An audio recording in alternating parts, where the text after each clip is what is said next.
malheureusement, il prend des mesures qui vont nous coûter cher. La zaïrianisation, c'est-à-dire la nationalisation de toutes les petites entreprises, les fermes, les épiceries, les boucheries, etc. Tout cela doit revenir aux acquéreurs. Aux nationaux. Aux nationaux. Mais je dois dire à la décharge de Mobutu que ce sont quand même quelques économistes qui l'ont induit en erreur. Voilà. Parce que certains économistes, pourtant occidentaux, avaient dit pour construire un pays, il faut une bourgeoisie nationale. Le grand malheur d'un pays comme le Congo, c'est qu'il y a une élite politique, mais il n'y a pas de bourgeoisie nationale, il n'y a pas d'homme d'affaires. Et donc Mobutu va dire, ah là là là là, mais il faut absolument que j'ai créé une classe d'hommes d'affaires. Mais il avait mal compris. Il a mal compris, et ce n'était pas de manière militaire comme ça. Alors, des gens qui n'avaient rien à voir avec la gestion économique, vous étiez bombardés, acquéreurs de fermes, de boucheries, de tout ça. Ça ne marchait pas. Donc, ça veut dire que la zaïrianisation avait été mal appliquée. Ah oui, il a dit mal appliquée, mais aussi mal conçue. Okay. Mal conçue. Bon, tellement mal conçu et mal appliqué qu'il va être obligé après de prendre la mesure qu'il va appeler la radicalisation. C'est-à-dire que l'État reprend toutes ces entreprises et nomme à la place non pas des acquéreurs, mais des délégués généraux. Donc vous n'êtes que délégué du gouvernement pour s'occuper de telle entreprise. Vous voyez? Mais là aussi, ça ne va pas marcher, hein? Et puis, après, il sera bien obligé de procéder à la rétrocession. Remettre ces unités de production à leurs propriétaires, qui, eux, sont maintenant prévenus qu'à tout moment, ils peuvent perdre leurs entreprises. Leurs propriétaires, la plupart étaient des Belges. Des Belges, des Portugais, des Grecs et tout ça. Et ça nous a... Des étrangers, disons, des expatriés. Oui. Ça nous coûte cher, je crois, jusqu'aujourd'hui, parce que beaucoup d'étrangers estiment que quand vous investissez au Congo, ne pensez pas à des investissements de long terme. C'est dangereux, parce que vous ne savez pas ce qui peut arriver. Il faut un investissement où vous avez votre bénéfice à court terme, 1 an, 2 ans, le diamant, je sais pas, la cobalt, tout ça. Mais vous faites des choses de long terme, c'est dangereux. On ne sait jamais ce qui peut arriver. Parce que souvent, on signe des contrats et puis après, ils vont dire non, il y a révisitation du contrat, en révision, on change. Donc voilà, nous avons malheureusement cette mauvaise réputation. Vous voyez venir maintenant la crise économique par la grande porte. La grande porte. Et la crise économique va entraîner maintenant la naissance de l'opposition. Okay. Donc ça va se suivre. En 1975, pour la première fois, nous allons vivre ce qu'il appelait le coup monté et manqué. Il y a eu un coup d'État vrai ou présumé tel, ou de coup d'État. Et en 1978, pareil. Dans le premier coup d'État, 75, il y a des gens comme les Fallou, les Ochudi, tous ces généraux, Omba, qui vont avoir des problèmes. Et dans 78, les Bouriaba, les Kodiako Banza, tout ce groupe-là. Vous voyez, donc, ça commence à aller mal. Et l'opposition existe, mais en exil. Mais dans le pays, il n'y en a pas. Donc ça commence à aller mal. Et en exil, il y a notamment le Front de libération nationale du Congo en Angola, de Nathanaël Mbumba, qui sont des ex-gendarmes katangais qui ont aidé le MPLA à prendre le pouvoir, d'Agostino Neto. Oui. Neto. Et il va se passer exactement ce qui va se passer avec, je dirais, en Ouganda, avec les Rwandais. C'est-à-dire que les Angolais vont commencer à dire oui, mais tous ces Aïrois qui sont ici, qui occupent des grands postes et qui sont dans l'armée, pourquoi? Alors Agostino Neto va dire, écoutez les amis, vous m'avez aidé, je suis prêt à vous aider à rentrer chez vous, à libérer votre pays. Alors nous avons en 1977, alors que j'ai dit depuis 68, il y avait accalmie, 1967, la guerre de 80 jours, venue de l'Angola. Avec comme leader Mbumba Nathanael. Mbumba Nathanael. Alors, à cause de cet événement, parce que vraiment, Mobutu a failli tomber, hein, a vraiment failli tomber. Et qui l'avait sauvé? Bon, alors, sur le plan international, il va y avoir l'intervention des Marocains, des troupes marocaines envoyées par le roi Hassan II, etc., qui viendront sauver le Congo. Et à ce moment-là, il va procéder, si vous voulez, à la première démocratisation du pays. Il va faire ce fameux discours du 1er juillet 1977, discours, semble-t-il, qui avait été rédigé par Bisengimana, qui l'avait aidé pour ça, où il va décider que, écoutez, les élections par acclamation non terminées. Maintenant, on va voter. On va voter. Il n'y a plus de premier ministre. Bon, maintenant, on va nommer un premier commissaire d'État. J'ai créé un bureau politique, ils sont nommés, non, la moitié des membres du bureau politique seront élus. Donc, il a senti des pressions venant de tout côté. Voilà. Alors, cette histoire de 1977, je dirais que le ver est entré dans le fruit.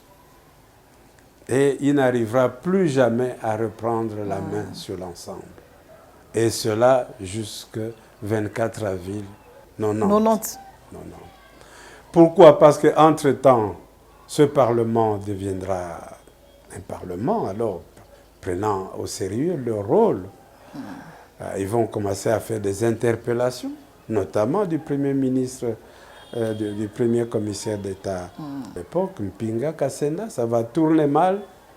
Et Mobutu va essayer de reprendre, de contrôler ça. D'abord, les parlementaires les plus critiques, on va les nommer. Les Munguldiaka vont se retrouver ministres, les Belgiques envoyer ambassadeurs, etc. Les plus critiques, on va les utiliser. En 79, il y a encore les événements de Katekelai.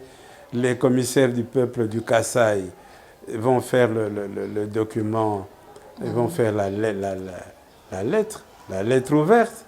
Oui, la lettre ouverte de 12 parlementaires. De 12 parlementaires. Ils sont arrêtés, ça fait des problèmes. Ça fait des problèmes, ils les arrêtent. Non, ça ne va pas. Ils créent maintenant un parti politique en 82, l'UDPS. Bref, nous sommes alors vraiment dans des problèmes. En plus de la crise économique importante. Et donc, j'ai dit le septennat, on a refait les élections en 77, on refait les élections en 84, 1984, où il va dire, vous allez voir maintenant, tout va changer. Tout doit changer. Tout doit changer. Le septennat du social. Septennat du social. Hélas, septennat du social, en pleine crise économique, ça ne marche pas. Ça ne marche pas. Et ce qui fait que, ainsi, nous arrivons à la démocratisation de 1990. Voilà comment on arrive vers la fin de son régime. Et en 1990, c'est toujours une stratégie qui est très bien, c'est-à-dire qu'il prend les devants. Il fait une réforme dans le sens souhaité par la population, mais une manière d'éviter qu'on arrive dans des extrêmes. Donc il va prendre la décision de dire non, on fait cela, je vais faire la tournée pour qu'il y ait la consultation populaire. Je prends la décision de démocratiser. Je décide qu'il y a 3 partis. Mais les gens disent non, pourquoi 3 partis? Nous, on veut plus. Et pourquoi vous prenez déjà des mesures? Non, nous, on veut absolument une conférence nationale souveraine. Alors que lui, il avait suspendu la Constitution en disant on va maintenant faire la nouvelle Constitution. Les gens vont dire non, pas question, pas de commission constitutionnelle, nous voulons une conférence nationale souveraine. Vous voyez, nous sommes dans cette guerre où il essaye de contrôler les réformes, tant et si bien qu'il n'y arrivera pas. Et on va arriver à la création du Haut Conseil de la République, HCR-PT. Mais là aussi, s'il avait pu dire, écoutez, moi je quitte le mouvement populaire de la Révolution, je vous laisse continuer, trouver le président de la République qu'il faut, moi je me retire, nous aurions eu un scénario complètement différent. Mais Mobutu était dans la logique qu'il faut absolument organiser les élections, qu'il sera candidat et il va le réussir. La démocratisation, il était toujours président fondateur du MPR. Non, à ce moment-là, il a dit qu'il avait pris congé du mouvement populaire de la Révolution. Mais il est toujours resté à l'idée qu'au-delà de tout cela, il faut qu'on organise les élections et il sera candidat et il va gagner les élections. Donc, dans sa logique, c'était ça. Mais il était trahi par son état de santé et puis il était trahi par un autre phénomène, c'est que au Rwanda, pays voisin, pays ami, les choses avaient complètement changé avec ce qui s'est passé en 1994. Avec la mort d'Abiyarimana. Voilà. Et donc, c'est finalement la guerre rwandaise qui va produire la guerre de libération. Et la guerre de libération va nous conduire à la guerre d'agression. Mais à ce moment-là, Mobutu n'est plus là, puisque, comme vous le dites, dès qu'il est tombé le 17 mai et qu'il a dû se réfugier au Maroc, il a vécu quelques mois difficiles, extrêmement difficiles. D'abord, terrassé par la maladie, il s'est rendu compte de l'ampleur, si je peux dire, des trahisons des collaborateurs, mais aussi il a eu le temps de réfléchir, de faire le bilan de ce qu'il a été. Parce que beaucoup de Congolais pensent que Mobutu est mort dans des conditions difficiles, mais tous ceux qui étaient avec lui, notamment, on connaît le prêtre qui l'a accompagné à la fin, l'abbé Joseph Lukelo, il est mort dans de très bonnes conditions, de manière apaisée. Le roi d'Isaïr, Mobutu, affaibli par la maladie, Laurent Désiré Kabila se pointe pour arracher le pouvoir. Il y a eu des négociations avec, comme médiateur, le Nelson Mandela. Pouvez-vous nous relater ces détails, tous ces détails? Bon, l'histoire de la fin de Mobutu, de cette négociation, est liée au fait à 2 choses. premièrement, le fait que ce que nous appelons la communauté internationale, spécialement les États-Unis, nous sommes au cours des États-Unis de Bill Clinton, avait fait et cause pour le pouvoir de Kigali. Et il disait même que c'est l'époque où il misait sur un nouveau leader africain. Il y avait le président de l'Érythrée, le président de l'Ouganda, le président du Rwanda, et il fallait au Congo qu'il y ait changement. C'est dire que les États-Unis soutenaient très fortement la guerre de libération. Et c'est clair, on l'a dit. Mais d'un autre côté, Mobutu, c'est l'ancien partenaire. Et on souhaitait que le changement se fasse en douce et pas... En douceur. Oui, c'est ça, qu'il n'y ait pas trop de problèmes. Alors, d'où les différentes négociations qui se sont déroulées et qui ont été confiées notamment à l'Afrique du Sud, président Mandela, pour que les deux leaders se rencontrent. Et les deux leaders devaient se rencontrer sur un terrain neutre. D'abord, on pensait à l'Afrique du Sud, et puis finalement, on a dit non, l'État de Mobutu ne permet pas tous ces déplacements. On a dit, sur le territoire de l'Afrique du Sud, ben non loin du Congo. C'est-à-dire dans un bateau sud-africain. C'est comme ça qu'il y a eu la rencontre des deux. Mais Laurent Désiré Kabila, lui, qui était formé idéologiquement par Museveni et Kagame, était dans l'autre logique de combat qui était donc talk and fight. Il faut négocier, mais il faut faire la guerre en même temps. Il faut faire la guerre. Donc, il a accepté de venir et en même temps, il demande aux troupes d'avancer. Pas de cesser de feu. Il n'y a pas de répit. C'est comme ça qu'il y a eu cette première rencontre à Otenika qui n'a pas vraiment abouti. On a même rêvé qu'on pouvait arriver à une espèce de gouvernement d'union nationale avec des Mobutistes et Laurent Désiré Kabila, ce qui était évidemment impossible, incroyable, mais on pensait qu'on pouvait y arriver, du moins dans l'esprit de ceux qui ont géré la négociation.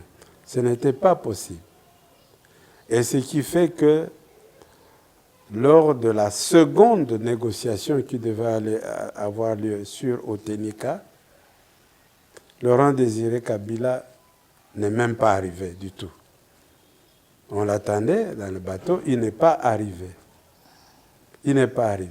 D'ailleurs, à ce moment-là, ses troupes étaient déjà au niveau de Njili, de l'aéroport, de l'aéroport. Alors, il ne restait plus qu'une solution, c'est de sortir Mobutu et sa famille pour éviter que dans les carnages qui allaient avoir lieu, que lui et sa famille puissent être massacrés ici. Il faut dire aussi que dans cette négociation, il y a eu aussi l'utilisation d'un certain nombre d'officiers militaires qui étaient déjà en contact avec Laurent Désiré Kabila pour que cela se passe, comme vous l'avez très bien dit, en douceur. N'est-ce pas? Donc le contact était là pour que les choses se passent correctement. Comme ça a été à l'époque de Kasavubu. Kasavubu, ce n'était vraiment pas possible. Ce n'était vraiment pas possible.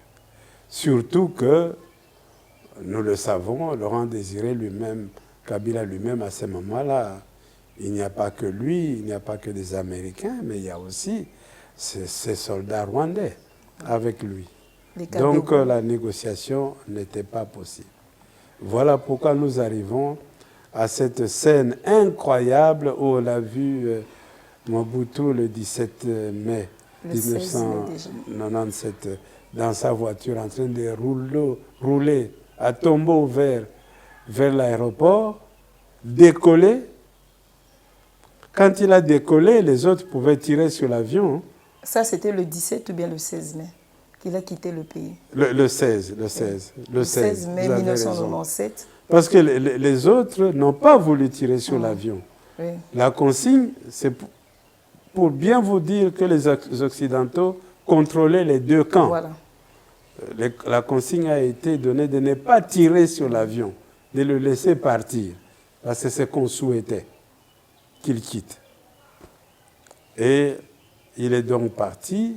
Il a passé une nuit pénible parce que la nuit même, on lui a dit que même les gens de la DSP cherchaient à s'en prendre à lui. Et il n'y avait pas d'avion. Son avion, qui était venu à Brazzaville chercher une partie de sa famille afin de les amener à Guadeloupe, l'avion arrivé à Brazzaville, le pilote a dit « mais c'est l'avion de la République. Il n'y a pas de raison que je puisse rentrer à Guadeloupe. » Donc l'avion était mobilisé.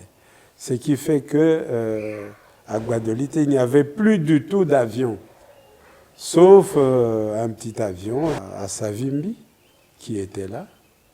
Et c'est avec cet avion que la voiture, la limousine présidentielle va pouvoir entrer et décoller. Et au moment où il décolle, il y avait encore des militaires qui tiraient sur l'avion. Donc on voulait l'achever directement. On voulait l'achever. Et l'avion ne pouvait pas aller plus loin parce que Mobutu a demandé plutôt d'aller en France, où il a ses villas. Oui. Mais la France n'a pas accepté. Il n'a pas accepté l'exil de Mobutu là-bas. Ouais. Et donc il n'avait pas assez de carburant, il a atterri à Lomé. Et il est resté 2-3 jours à Lomé, le temps de chercher une possibilité d'aller en France. Mais la France a préféré négocier avec le Maroc pour dire non, prenez-le, gardez-le là-bas. C'est comme ça qu'il s'est retrouvé au Maroc dans un hôpital. Et le 7 septembre, il meurt. Il meurt. Et enterré dans toute intimité. Voilà. L'histoire nous dit que Mobutu avait bâti une nation forte. Oui. Sur le plan culturel, sur le plan sportif, il avait organisé le combat du siècle en République démocratique du Congo. Et sous Mobutu, l'autorité de l'État se faisait ressentir. Absolument. Donc, le Congolais, le Zaïrois était respecté. Absolument. Je pense que un des grands acquis de la période de Mobutu, c'est d'avoir, je dirais, contribué à la consolidation de la nation congolaise, une et indivisible, qui faisait qu'il y avait permutation administrative. On ne travaillait pas dans sa région d'origine. On allait n'importe où vous étiez envoyé. Au demeurant, rien que la création de l'université nationale du Zaïre a été d'un apport appréciable parce que des gens qui ne vivaient qu'à Kinshasa devaient aller à Lubumbashi parce qu'ils devaient aller étudier là-bas. Ceux de Lubumbashi, certains devaient aller à Kisangani, d'autres venir à Kinshasa. Donc ça a créé un engouement nouveau d'ailleurs, énormément de mariages par exemple, interethniques, interrégions à cette époque. Donc il a vraiment redonné cette fierté. Et vous avez raison de le dire, cette fierté allait plus loin. Plus loin. Par exemple, ce combat du siècle. Ali Foreman. Ali Foreman. Pourquoi ce combat du siècle? Pour vendre au monde l'appellation du Zaïre. C'est le nouveau pays qui était devenu le Zaïre. Beaucoup de gens ne savaient pas ce que c'est. C'était une belle opération de communication mondiale. Mondiale. C'est pour ça qu'on a fait ça, qu'il a fait ça. Bon. C'était un bon marketeur. Hein? Voilà, il avait ça. C'était un journaliste et il savait très bien. Il savait communiquer. Communiquer. Et également au niveau du football, sur le plan mondial, il fallait asseoir la grande réputation du Zaïre, du pays. Et donc, il fallait à ce niveau-là, exactement, que nous soyons très performants. Parce que pour le moment, nous négligeons ce genre de choses. N'est-ce pas? Il y a un match international, on ne se prépare pas bien, on arrive en retard, on se fait battre pour n'importe quoi. Ce n'est pas avoir ce souci du marketing qui est lié à tous ces rendez-vous internationaux. Et lui, il avait ce sens-là. Mais vous avez raison de dire également que c'était un grand mécène sur le plan culturel. Oui, sur le plan Nous avons vraiment le grand déploiement culturel du Zaïre à ce moment-là. Il a produit des concerts avec les James Brown. Oui, il a fait venir des chanteurs extérieurs, mais il a soutenu les chanteurs du pays. Il a créé le théâtre national, le ballet national. Moi-même, j'ai eu d'ailleurs la chance de conduire des groupes artistiques congolais à Rio de Janeiro, à l'époque, n'est-ce pas? Dans le cadre du ministère de la Culture, où on a vendu la gastronomie congolaise, zaïroise, la mode congolaise, zaïroise, etc., la musique zaïroise. C'était impressionnant. Donc, Mobutu, de ce point de vue-là, c'est un personnage important pour notre pays. Rien que de nos 60 ans d'indépendance, ça fait 38 ans de règne de Mobutu, c'est quelque chose d'incontournable. C'est une époque incontournable. Beaucoup de choses sont liées à ça. Alors, vous parliez maintenant de l'architecture urbaine. Oui. Mais bien sûr, c'est à ce moment-là les grandes architectures urbaines que nous utilisons. De construction des grands édifices. Ça, le stade, n'est-ce pas? Le palais. Quel stade? Stade de la Pentecôte, non? Le stade de la Pentecôte, qui était le stade Camagnola. Le palais du peuple. Hein, c'est à son époque que j'ai cité le CCIZ, la voie du Zaïre, la tour. Et j'oserais dire l'échangeur. L'échangeur, c'est lui qui a décidé qu'on allait construire à cet endroit, n'est-ce pas, un grand échangeur est un grand monument de Lumumba qui devrait avoir n'est-ce pas, des dimensions gigantesques. Gigantesques. Le pont Maréchal à Matadi.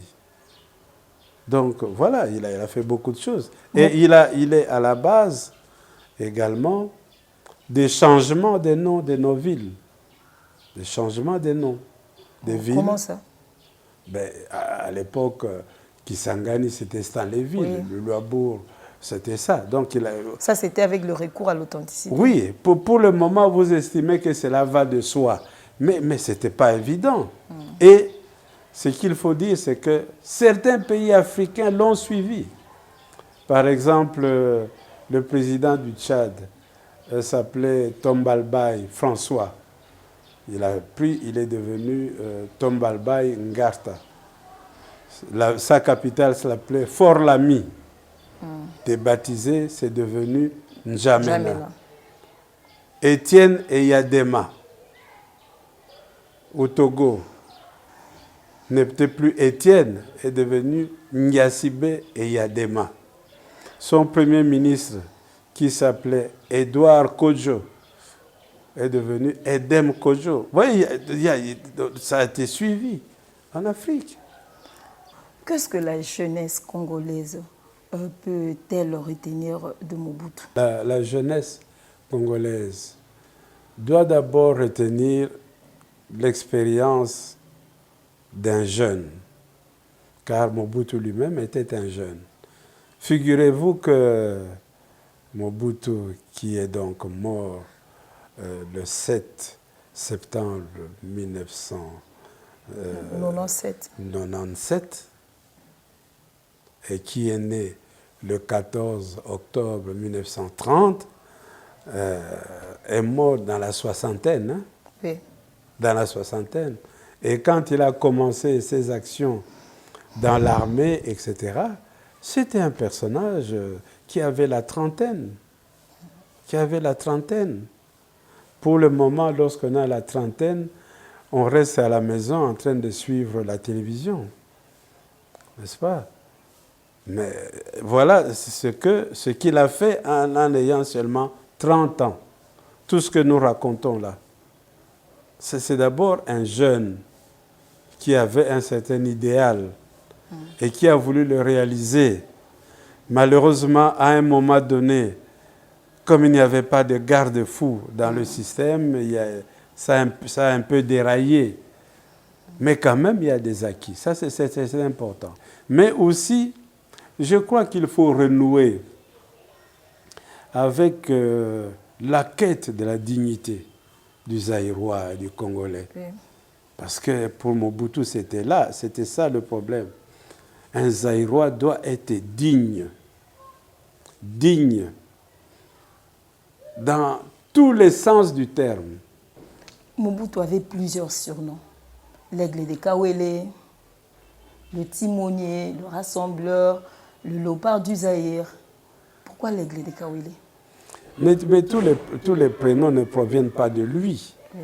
Il y a des prénoms qui viennent de la population. Ce sont des surnoms. Comme nous appelons maintenant notre président Fachi. Fachi Béton, ce n'est pas lui.